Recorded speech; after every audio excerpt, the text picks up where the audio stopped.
ರೇಣುಕಾಸ್ವಾಮಿ ಕೊಲೆ ಪ್ರಕರಣದಲ್ಲಿ ಇವತ್ತು ಮತ್ತೆ ಇಬ್ಬರು ಅರೆಸ್ಟ್ ಆಗಿದ್ದಾರೆ. ಬೆಂಗಳೂರಿನಲ್ಲಿ ಈಗ ಪುನೀತ್ ಹೇಮಂತ್ ಇಬ್ಬರನ್ನು ಕೂಡ ಈಗ ಪೊಲೀಸರು ಬಂಧಿಸಿದ್ದಾರೆ.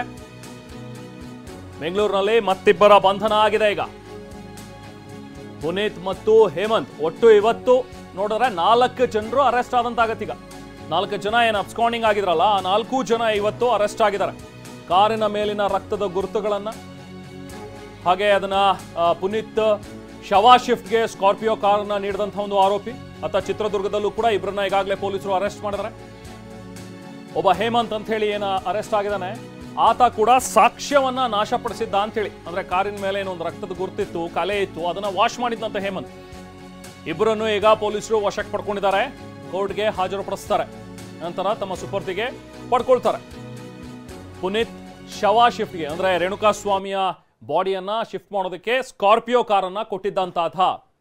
ಸೊ ಹಾಗಾಗಿ ಪುನೀತನ್ನ ಕೂಡ ಈಗ ಅರೆಸ್ಟ್ ಮಾಡಿದ್ದಾರೆ. ಇನ್ನು ಹೇಮಂತ್ ಈತ ಸಾಕ್ಷ್ಯ ನಾಶವನ್ನ ಪಡಿಸಿದ್ದಾನೆ ಅನ್ನುವಂಥದ್ದು ಈತನ ಮೇಲಿರುವಂತಹ ಆರೋಪ.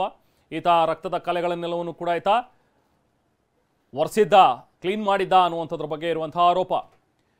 ನಿನ್ನೆ ಕೂಡ ಈತನನ್ನ ವಿಚಾರಣೆಗೆ ಕರೆದಿದ್ರು ಪೊಲೀಸರು, ಪುನೀತ್ನನ್ನ. ಸೊ ಈತ ಸ್ಕಾರ್ಪಿಯೋದ ಮಾಲೀಕ. ಈತ ಸ್ಕಾರ್ಪಿಯೋ ಕಾರ್ ಏನಿದೆಯಲ್ಲ ಈತಂದೆ ಅಂತೆ, ಈತನ ಹೆಸರಿನಲ್ಲಿ ಆಗಿರುವಂಥದ್ದು, ರಿಜಿಸ್ಟರ್ ಇರುವಂಥದ್ದು. ಈತ ಕೂಡ ದರ್ಶನ ಆಪ್ತ ಅಂತ ಹೇಳಿನೇ ಹೇಳ್ತಾ ಇದ್ದಾರೆ. ಆಪ್ತ ವಲಯದಲ್ಲಿ ಈತ ಕೂಡ ಗುರುತಿಸ್ಕೊಂಡಿದ್ದ ಅಂಥೇಳಿ. ಸೊ ಇನ್ನು ಮತ್ತೊಂದು ಕಡೆ ಚಿತ್ರದುರ್ಗದಲ್ಲಿ ಈಗ ಇಬ್ಬರನ್ನು ಬಂಧಿಸಿದ್ದಾರೆ. ಅದರಲ್ಲಿ A6 ಜಗ್ಗ ಅಲಿಯಾಸ್ ಜಗದೀಶ್, A7 ಅನು ಅಲಿಯಾಸ್ ಅನುಕುಮಾರ್, ಅವರಿಬ್ಬರನ್ನು ಕೂಡ ಇವತ್ತು ಅರೆಸ್ಟ್ ಮಾಡಿದರು. ಸೊ ಅಲ್ಲಿಗೆ ರೇಣುಕಾಸ್ವಾಮಿ ಹತ್ಯೆ ಪ್ರಕರಣದಲ್ಲಿ ಬಂಧಿತರ ಸಂಖ್ಯೆ 17 ಆಗಿದೆ. ಈಗ ಒಟ್ಟು 17 ಜನರು ಆರೋಪಿಗಳು ಅನ್ನುವಂಥದ್ದನ್ನು FIR ನಲ್ಲಿ ನಮೂದು ಮಾಡಿದ್ರು. ಅದರಲ್ಲಿ 13 ಜನ ಮಾತ್ರ ಅರೆಸ್ಟ್ ಆಗಿದ್ರು. ದರ್ಶನ್ ಮತ್ತು ಪವಿತ್ರ ಗೌಡ ಸೇರಿದಂತೆ 13 ಜನ ಅವತ್ತೇನೆ ಅವರನ್ನು ಅರೆಸ್ಟ್ ಮಾಡಿ ಕೋರ್ಟಿಗೆ ಪ್ರೊಡ್ಯೂಸ್ ಮಾಡಿದ್ರು. 6 ದಿನ ಅವರನ್ನು ಪೊಲೀಸ್ ಕಸ್ಟಡಿಗೆ ನೀಡಿದ್ರು. ಸೊ ಹಾಗಾಗಿ ಆ 17 ಜನರನ್ನ ಈಗ ವಿಚಾರಣೆಗೆ ಒಳಪಡಿಸಿದ್ರು, ಕರ್ಕೊಂಡು ಹೋಗಿ ಸ್ಥಳ ಮಹಜರನ್ನ ಕೂಡ ಮಾಡಿದ್ದಾರೆ. ಇನ್ನುಳಿದಂತೆ ಈಗ 4 ಜನ ಏನು ಅಬ್ಸ್ಕಾಂಡ್ ಆಗಿದ್ರು, ಆ 4 ಜನರನ್ನ ಕೂಡ ಇವತ್ತು ಅರೆಸ್ಟ್ ಮಾಡಿದ್ದಾರೆ. ಮತ್ತಷ್ಟು ಸುದ್ದಿ ನೋಡ್ತಾ ಹೋಗೋಣ. ಇನ್ನು ದರ್ಶನ್ ಗ್ಯಾಂಗ್ಗೆ ಉರುಳಾಗ್ತಾ ಇದೆಯಾ ಒಂದೊಂದೇ ಸಾಕ್ಷ್ಯ. ಈ ಪ್ರಕರಣದಲ್ಲಿ ಸಾಕ್ಷ್ಯಗಳನ್ನ ಕಲೆ ಹಾಕಿರುವಂತಹ ಪೊಲೀಸರು ಕೊಲೆ ನಡೆದಂತಹ ದಿನ ಪಾರ್ಟಿ ಮಾಡಿದ್ರಂತೆ. ಎಣ್ಣೆ ಪಾರ್ಟಿ ಮಾಡಿದ್ದಂತಹ D gang Stony Brook restaurant ನಲ್ಲಿ ಪೊಲೀಸರಿಗೆ ಸಾಕ್ಷ್ಯ ಸಿಕ್ಕಿದೆ. ಇವರೆಲ್ಲರೂ ಕೂಡ ಹೋಗಿ ಪಾರ್ಟಿ ಮಾಡಿದ್ದು ಸಿಸಿ ಕ್ಯಾಮೆರಾದಲ್ಲಿ ಸೆರೆಯಾಗಿದೆ. ಇವರೆಲ್ಲ ಆರೋಪಿಗಳು ಕೂಡ ಪಾರ್ಟಿ ಮಾಡ್ತಾ ಇರುವಂತಹ ದೃಶ್ಯ, ರೆಸ್ಟೋರೆಂಟ್ ನಲ್ಲಿ ಆರೋಪಿಗಳು ಇರುವಂತಹ ದೃಶ್ಯಗಳು CCTVಯಲ್ಲಿ ರೆಕಾರ್ಡ್ ಆಗಿವೆ. ಅದಕ್ಕೋಸ್ಕರ ಅಂತಾನೆ ಈಗ CCTVಯ DVR ಅನ್ನ ಪಡ್ಕೊಂಡಿದ್ದಾರೆ, ವಶಕ್ಕೆ ಪಡ್ಕೊಂಡಿದ್ದಾರೆ. ವಿನಯನ್ನ ಕರ್ಕೊಂಡು ಹೋಗಿ ಈಗ ವಶಕ್ಕೆ ಪಡ್ಕೊಂಡಿದೆ ಖಾಕಿ ಟೀಮ್.